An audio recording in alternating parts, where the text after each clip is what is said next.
everyone, I'm Rexiline and I'm here to tell you the mirror is a liar. Before I start, I would like to thank God, my parents, and everyone in my life who've helped me arrive at this stage. Thank you. Let me begin by taking you back in time to when I got my IGCSE results, or as my relatives know it, my 10th board exam results. Now, one of them had called to congratulate me on the results. We all know how that call goes. After she was done questioning every lost mark, she asked, "Okay, Rexiline, have you decided?" I went, "Decided what?" Without a shadow of doubt, she replies, "To become a doctor or an engineer, of course." Well, that's all you need to hear from this phone call to know what I'm going to be talking about today. If I rewind my life a bit more, you'll meet a confused Rexiline. In ninth grade, I was given a sheet of paper with subjects to choose based on university requirements. And to know which university I was getting into, I needed to know the career I was pursuing. And I had absolutely no clue what on earth I was going to do. In my family, it was considered common knowledge that if someone was good in science, they'd become a doctor. Good in math, you guessed it, an engineer. So I was part of the former category, but I wasn't too keen on becoming a doctor. So I did what I knew best. I went to ChatGPT for advice. You can picture me at 2 a.m. typing away with half sleepy eyes, trying to solve an existential crisis at the verge of losing free access to the latest version. After a lot of back and forth, I arrived at a fancy title. A cognitive neuroscientist. I was so enthralled the day I found out I was going to become a cognitive neuroscientist. So I slept, happy, knowing I was winning the Tetris of life. At least until I told my mom. The next day, I tell her and she goes, okay, we'll think about it. The same reply I got when I told her, what if I become a psychologist? What if I become a cardiovascular surgeon? My poor mom got in the middle of this, didn't know what to do with me, and I don't blame her either. But this was one of the many incidents that led me to stumble into the mirrors in our lives. Don't worry, the mirrors are metaphorical. Now here are the two I observed. Society's mirror and our internal one. Society's mirror is the grand, flashy one, but it's a temporary spotlight. Our internal mirror is the silent one that never leaves us. If I told you which one of them was a liar, you wouldn't believe me, at least without evidence. So let's dive into that rabbit hole. When I was younger, I'd overheard my mom on the phone. The speaker was passionately talking about the importance of education in one's life. Being a female teacher herself, she was inquiring about the education offered to me and my brother. And when she heard that both of us were in the same school, she immediately opposed the idea that I should study in a good school just as him. God forbid my parents spend their hard-earned money on a female child. I vividly remember when we used to go to the candy store as a kid. We used to pick up all our favorite candy, me and my brother, and come home all teeth on display. And here's what would always happen. He'd finish all his candy, then start eating from mine, despite the fact that I had to hide it from him like my mother advised. Now, when I told her, she went, "You should have hidden it better." I didn't know this was a sibling thing, so I proceeded to talk her ear off about equality and how he should learn to ask, and he has no ownership over my things because of his gender, and I have no order to oblige because of mine. That earned him a good lecture about his share and mine. But at the end of the day, I was labeled the fussy kid in the family, as well as in your brain by now. But I was also the kid who said no to society's mirror that boys should always have the upper hand. Fast forward, when self-improvement took the internet by storm, I was sucked into the whirlwind. And one thing I heard shocked me the most. The biggest regret of people on their deathbed was living a life for someone else. I was taken aback thinking, how can someone live their life for someone else? Mind you, this was the same girl who said, I want to become a doctor and would be delighted by the smiles in return. So when I broke the cognitive neuroscientist news to my family, I showed them my internal mirror, and the reflection didn't match with my reflection on society's mirror. So that one phone call, it made me reflect on how careers are reflected differently in each mirror. And society's mirror is valued more, just because it's what everyone appreciates. Now, where does this stem from? It comes from validation. People want to be accepted, and when they aren't, they transform into someone acceptable to fit in. The consequences of this? They're suffocating. It happens when an artist gives up their dream to please their family, or when a woman gives up her job to please her husband. You sacrifice yourself, your true reflection, and you disappoint your internal mirror. Keep this in mind. Disappointing someone else, it lasts a moment, but disappointing yourself, it lasts a lifetime.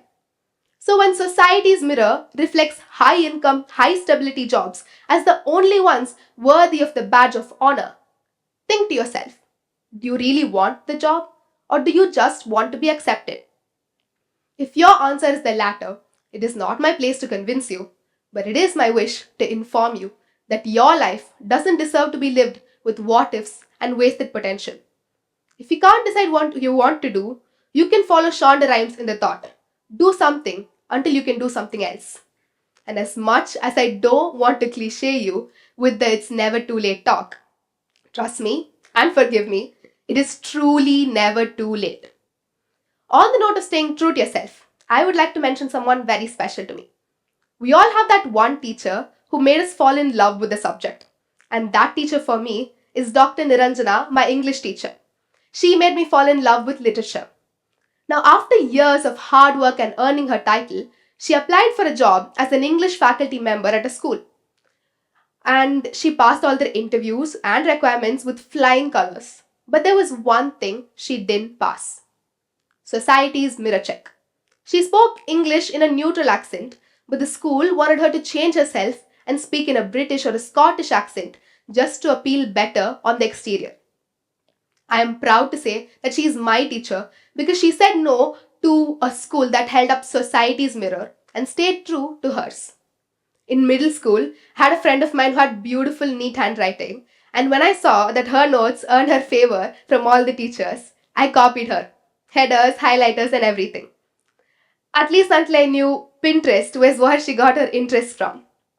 So later on, I grew up. I got tired of pretending my handwriting was always prim and proper.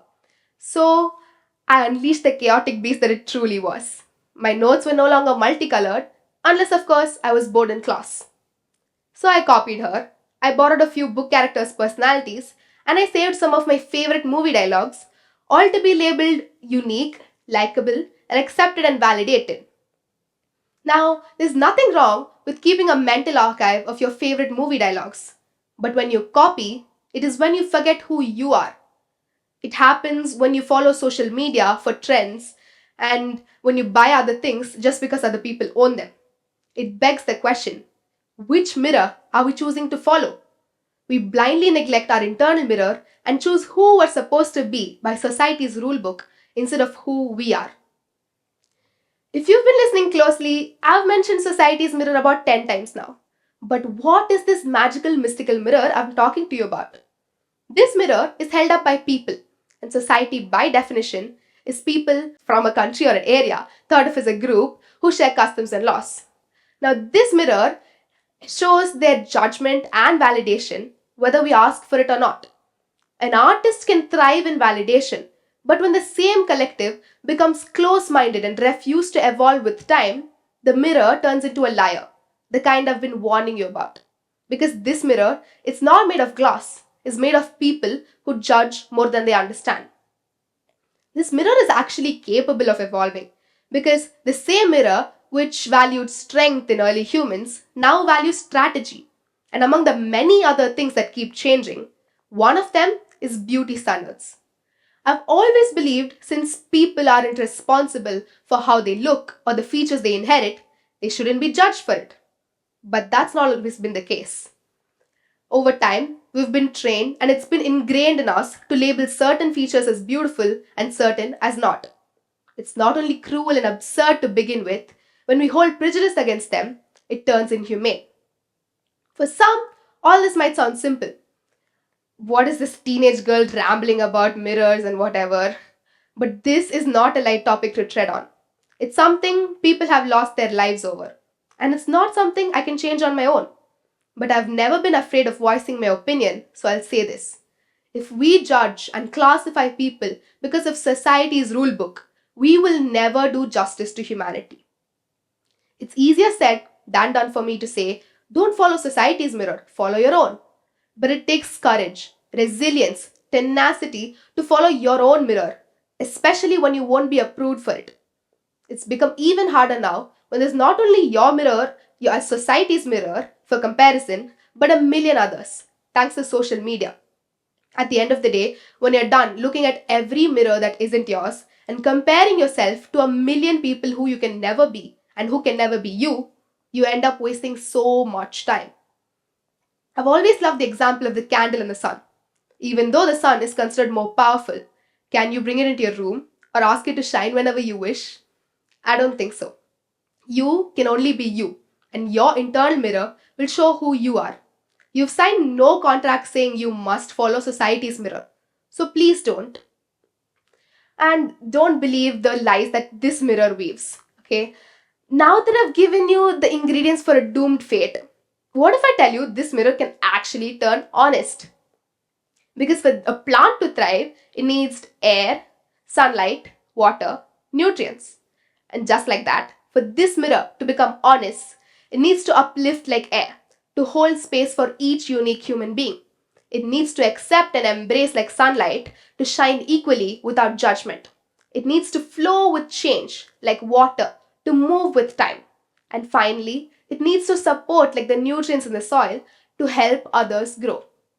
And just like that, we'll have the most beautiful garden of people holding the mirror. And it might even turn into the honest friend we all need. But there's a lot of work to do to turn a lying mirror into an honest one. So until then, don't fall for the lies that this mirror weaves. Because what the mirror misses is what matters the most. Thank you.